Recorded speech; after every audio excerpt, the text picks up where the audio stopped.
प्रसंग उस समय का है जब कर्ण अपने शिविर में आराम कर रहा होता है। तभी कुंती उनके शिविर में आकर कर्ण को बहुत ही प्रेम भाव से देखने लगती हैं। तभी कर्ण की आंखें खुल जाती हैं और वह अपनी मां कुंती को प्रणाम करता है। तब कुंती कर्ण को आयुष्मान होने का आशीर्वाद भी देती है, लेकिन कर्ण कहता है कि अर्जुन मेरा छोटा भाई है, इसलिए उसका इस आशीर्वाद पर हक मुझसे ज्यादा है। उसके बाद कर्ण ये पूछता है कि भला आपने यहाँ आने का कष्ट कैसे किया? मुझे आपको दिया गया वचन याद है माते।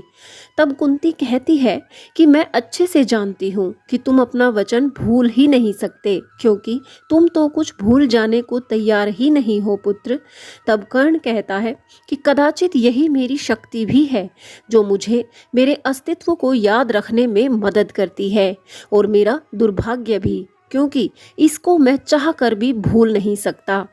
यहाँ कुंती अपने उस वचन को याद कर रही है जो कर्ण ने अपनी माँ कुंती को ये कहकर दिया था कि आपके 5 पुत्र हमेशा जीवित रहेंगे, यानी कर्ण और अर्जुन में से किसी एक का जाना तय है। तब आगे कुंती कहती है, परंतु मैं तुम दोनों में से किसी पर भी रोना नहीं चाहती पुत्र। तब कर्ण कहता है कि ममता को इतना लालच शोभा नहीं देता माताश्री। ये हस्तिनापुर के होने या ना होने का युद्ध है, और आप तो भरत वंश की कुल वधू हैं। आपको अपने कोष में से कुछ ना कुछ तो देना ही पड़ेगा। माता गांधारी तो अपने 99 पुत्र दे चुकी हैं। यदि भरत वंश का इतिहास आपसे ये पूछे कि हे कुंती, तुमने इस निर्णायक युद्ध में क्या दिया, तो आप क्या उत्तर देंगी? मैं नहीं चाहता कि आप भरत वंश के इतिहास के आगे लज्जित खड़ी दिखाई दें। आपको अपने एक ना एक पुत्र के लिए तो रो ही लेना चाहिए, इसलिए अपने इस राधेय का प्रणाम स्वीकार कीजिए माते।